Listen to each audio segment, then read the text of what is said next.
নামঘৰ ডাঙৰীয়া আজি বহুদিন চাকি বন্তি জ্বলোৱা নাই দুখদাই নধৰিবা কৃষ্ণ প্ৰভু কৃষ্ণ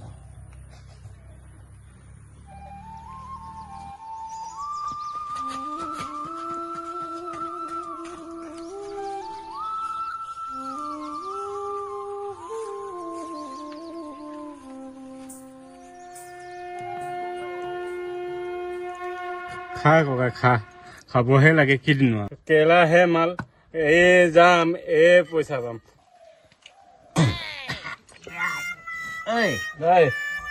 কেলা হাৱাই বেলেগ বুজিছ দেখিয়ে গম পাইছো তই অসমত থাকোঁতে গোটেইটো ধুনীয়া ধুনীয়া চেহেৰা পোৱা বেঙেনাতে হৈ আছে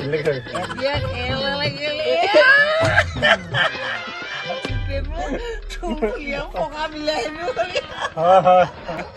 চাহ ককা চাহ অসমত তাৰ সৈতে ছোৱালীয়ে নপতিছিলে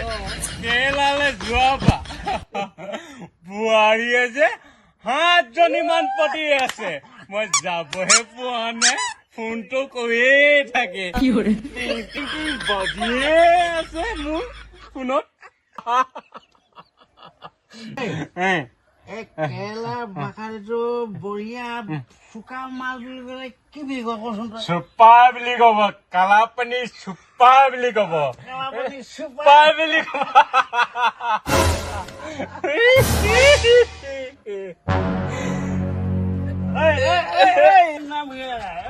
এইফালে ক'ত ভুগুৱাই গৈ আছো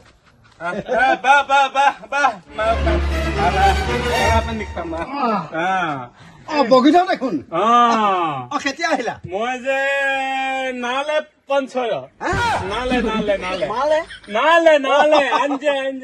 ধুনীয়া ধুনীয়া আমি আকৌ সেইবোৰ কেৰেলা ভাষা নাজানো বাতি চাতি নাই মাৰি দে পুৰা মাৰি দে গোটা গোটাকে খাই দে খাওঁ জানো খাই দে নামঘৰীয়া মানুহ আকৌ এই ভয় কৰে নেকি কেৰেলা পৰা আহি আছো মই কেৰেলাৰ পৰা অহা পইচা মাল চিন্তা নবি আজিকালি যে কেৰেলাত দীঘলী মাছ ৰেলৰ টিকা ফালে উঠিলে মোৱা ফালে নামিবলে নহয় চা মই হলো নামঘৰীয়া যদি সেইটো কেনেবাকে ৰাইজে গম পায় ৰাইজে কেনেকে গম পাব মই আছো ন মই হাগি আছো নহয় আমি দুটাই আছো খাই দিয়া মোক এই গোটা দি ক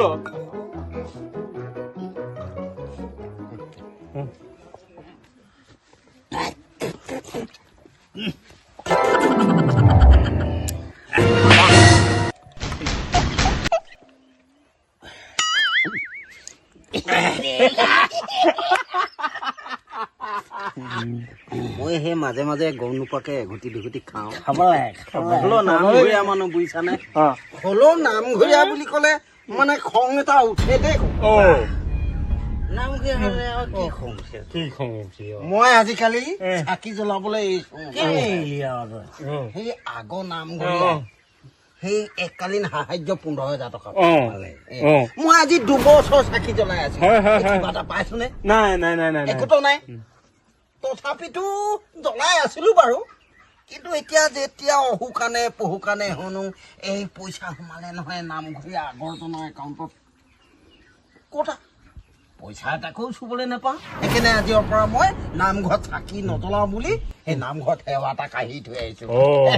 আহোঁতে যেনিবা তহঁতক লগ পালো আৰু এঘুটি খাই দিলো মনটো ভাল লাগিছে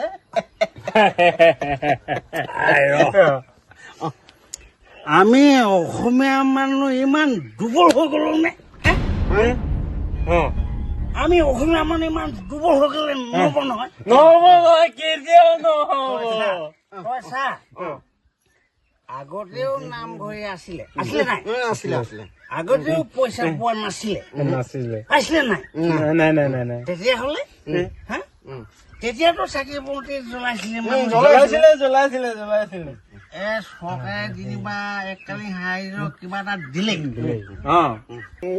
সেইবুলি তই চাকি বন্তি জ্বলাবি আৰু যেনিবা এককালীন হাইজৰ নিদিলে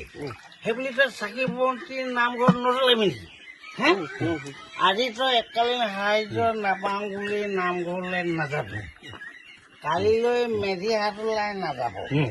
পৰহিলৈ ভাদমহীয়া নামৰ কাৰণে গোপীসকলে পইচা নাপালে গোপীসকল নাযাব তেতিয়াহ'লে নামঘৰলৈ যাব এতিয়া আমাৰ নামঘৰটো নামঘৰ হৈ থাকিব আমাৰ নামঘৰটো নামত ঘৰ হ'ব গতিকে মই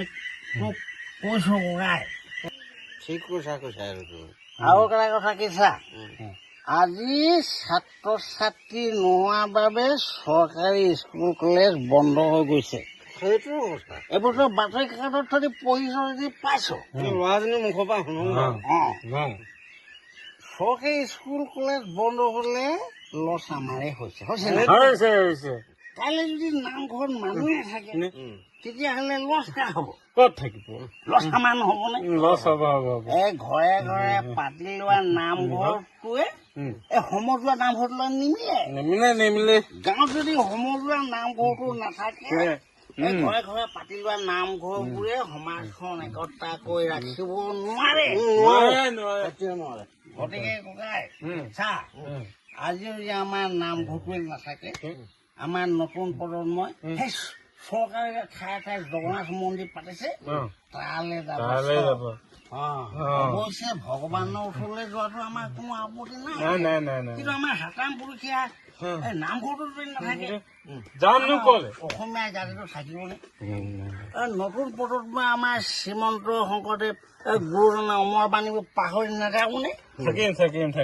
গতিকে ককাই তই সেইবোৰ চিন্তা নকৰিবি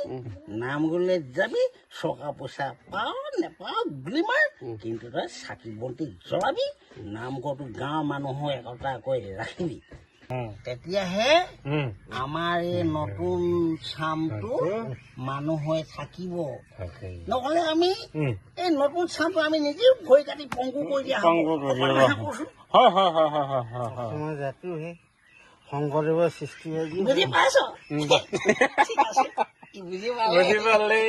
মানে কথাটো নোহোৱা নহয় তুমি যিখিনি কথা ক'লা মই নামঘৰত আকৌ চাকি জ্বলাব লাগিব এই 10-15,000 টকাক লৈ মোৰ বৰ আবেগিক হৈ গৈছিলোঁ মই অৱশ্যে